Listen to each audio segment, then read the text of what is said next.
చందనం చందనలేపితాంగం మహోరసం దివ్యమయూరవాహనం రుద్రస్య సూనుం సురలోకనాథం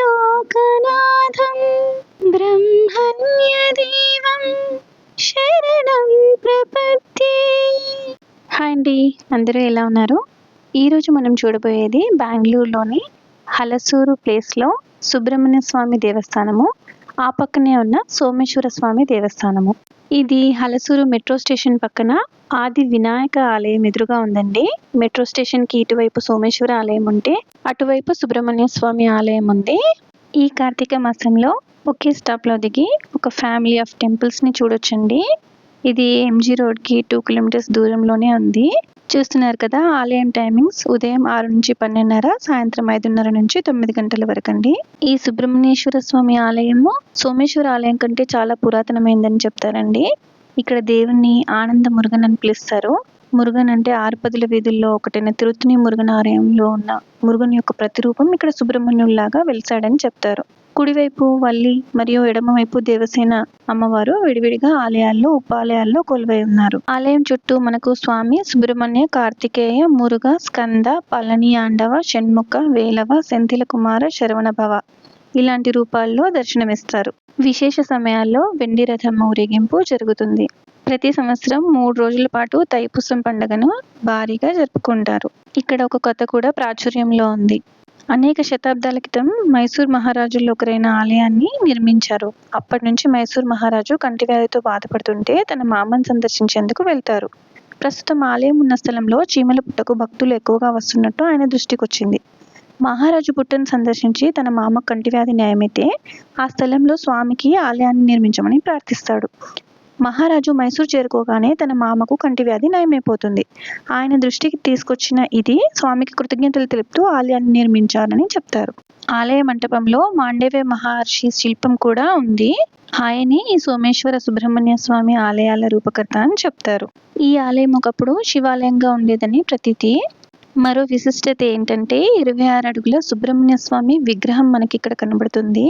సుమారు 5 సంవత్సరాల క్రితం ఈ విగ్రహాన్ని నిర్మించారు. 26 అడుగుల విగ్రహంతో నిజంగా సుబ్రహ్మణ్య స్వామిని చూస్తున్న అనుభూతి మాటల్లో చెప్పతరం కాదు, చూసి తీరాల్సిందే. ఈ ఆలయం సిటీలోనే ఉన్నా కూడా ఎలాంటి రణగుణ ధ్వనులు కానీ ఇలాంటి డిస్టర్బెన్స్గా కానీ మనకు అనిపించదు. ఆలయం చాలా ప్రశాంతంగా ఉంటుంది. ఇక్కడ చాలా రేర్గా కనబడే నాగలింగ వృక్షం ఉందండి. ఇందులో చాలా ఉపాలయాలు ఉన్నాయి.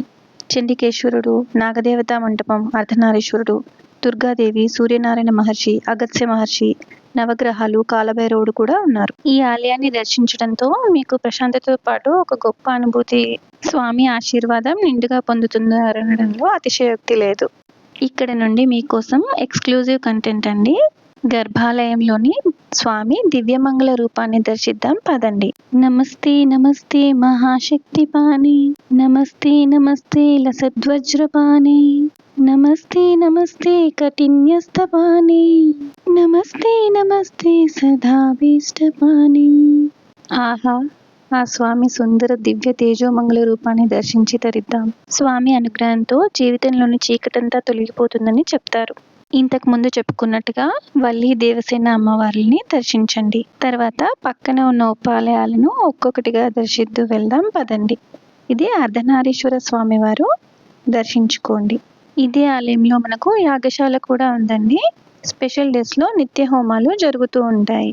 మీరు చూస్తున్నది దుర్గాదేవి ప్రతిరూపం అండి, దర్శించుకోండి. ఇందాక మనం స్వామికి ఆ పక్కగా వల్లి అమ్మవారిని దర్శించినట్టే ఇప్పుడు దేవసేన అమ్మవారిని దర్శిద్దాం. ఇలా ఒకే ఆలయంలో ఇన్ని ఉపాలయాలు దర్శించడం కన్నుల పండుగగా ఉంది. ఆ పక్కనే మనము వాయుగణపతిని దర్శిద్దాం. వక్రతుండ మహాకాయే సూర్యకోటి సమప్రభం నిర్విఘ్నం కురుమే దేవ సర్వకార్యేషు సర్వదా.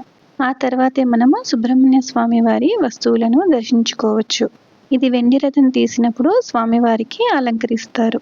ఇది సూర్యనారాయణ మూర్తి స్వామివారి ఉపాలయము.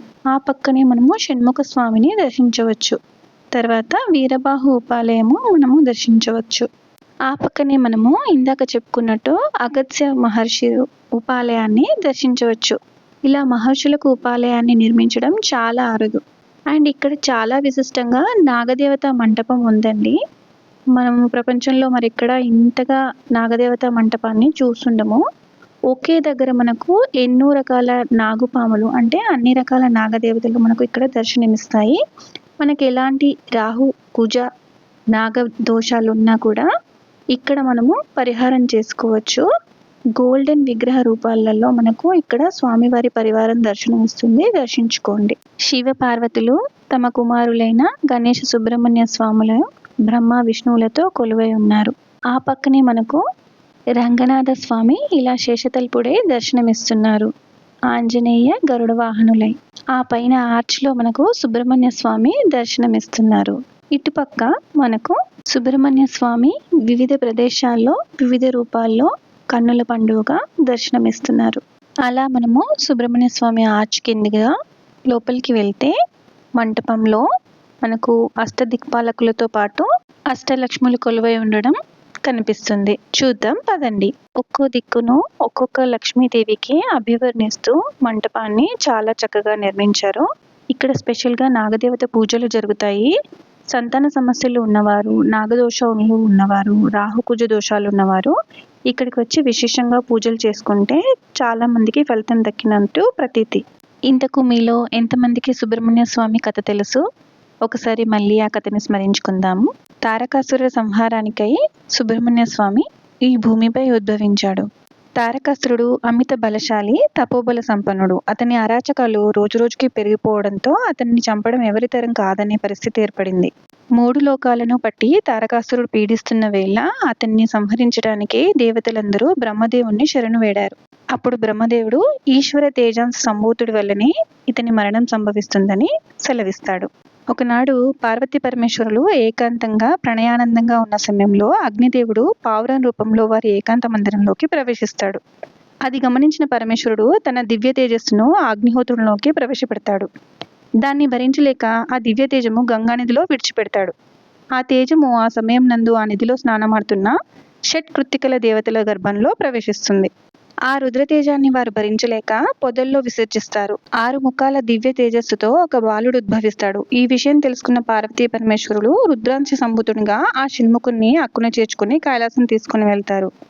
ఆ బాలుడు గంగా గర్భంలో తేజోరూపంలో ఉన్నందుకు గాంగేయుడని, షట్కృత్తికలు వాణ్ణి పెంచి పెద్ద చేసిన కారణంగా 6 ముఖాలు కలవాడు అవడం వల్ల షణ్ముఖుడని, కార్తికేయుడని, గౌరీశంకరుల పుత్రుడవడం వల్ల కుమారస్వామి అని, సుబ్రహ్మణ్య స్వామి అని పిలువబడ్డాడు. దేవేంద్రుడు మార్గశిర శుద్ధ షష్ఠి నాడు దేవసేనతో సుబ్రహ్మణ్య స్వామి వారికి వైభవంగా వివాహం జరిపించాడు. ఆ రోజునే సుబ్రహ్మణ్య షష్ఠిగా మనం కొలుస్తాము. కుమారస్వామిని శూలాయుధంతో పార్వతీ పరమేశ్వరులు సర్వ సైన్యాధ్యక్షుడిగా నియమిస్తారు. స్వామి నెమలి వాహనారూఢుడై 6 ముఖాలు 12 చేతులతో ఉగ్రరూపం దాల్చి 6 చేతులతో ధనస్సులను 6 చేతులతో బాణాలను ధరించి రాక్షస సేనను ఒకేసారి సంహరించాలని తలుస్తాడు.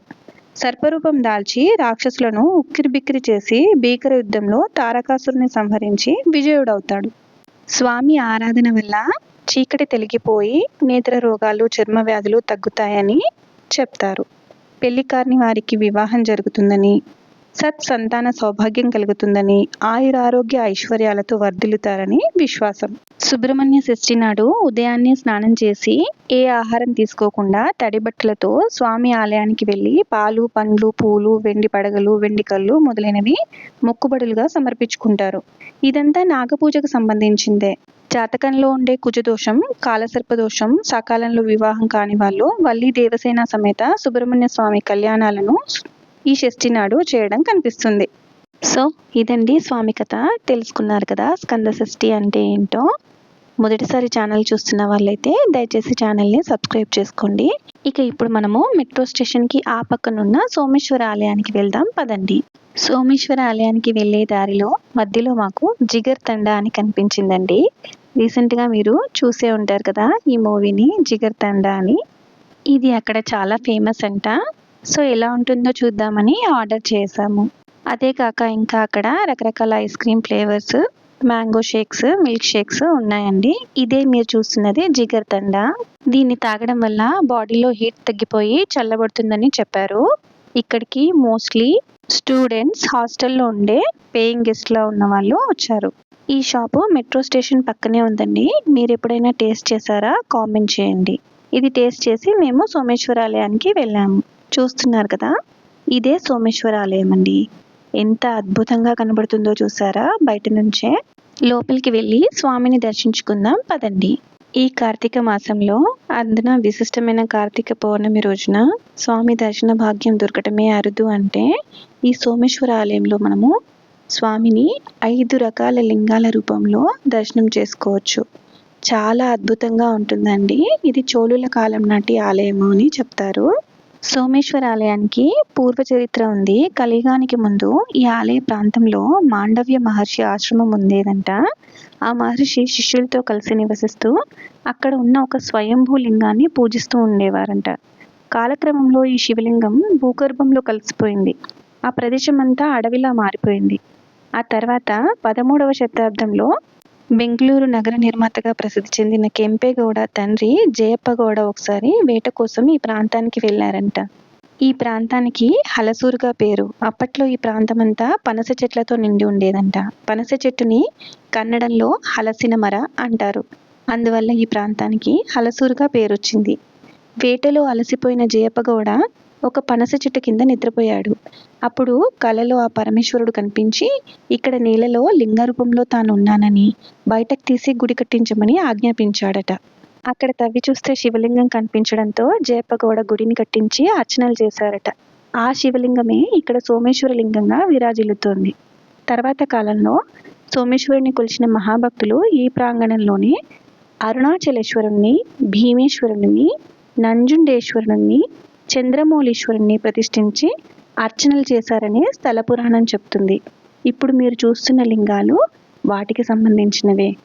అద్భుతంగా ఉన్నాయి కదా.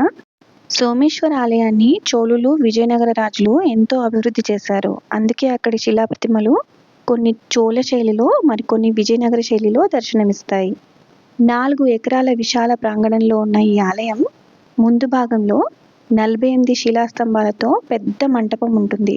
ఆ గుడి ప్రాకారం చుట్టూ మామిడి, సంపింగ, జమ్మి, రావి, వేప చెట్లు, సహశివలింగ పుష్పవృక్షాలు భక్తులకు చల్లని నీడనిస్తుంటాయి.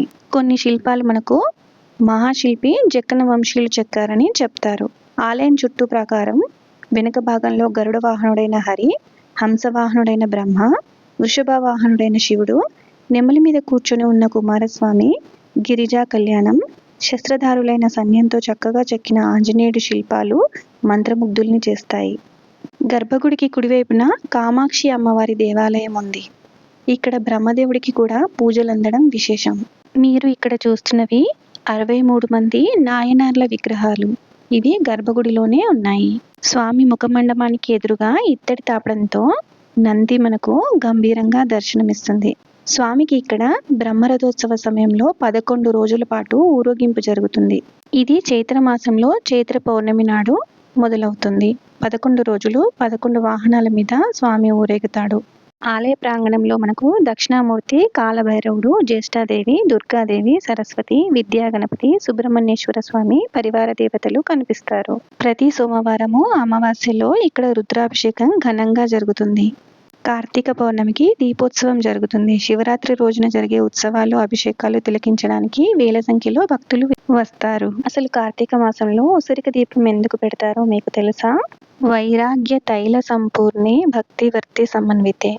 దీపం వెలిగించడానికి ఒక ప్రమిద కావాలి. అదే మానవ దేహం, పృథివీతత్వం. వైరాగ్యంతో కూడిన తైలం, నూనె కావాలి. ఇది జలతత్వం. భక్తి అనే వత్తి అందులో ఉంచాలి. అది ఆకాశతత్వం. వెలిగించడానికి అగ్ని కావాలి. వెలిగించిన తర్వాత దీపం అఖండంగా వెలగడానికి గాలి కావాలి. అది వాయుతత్వం. ఇలా పంచతత్వాలతో కూడినదే దీపం.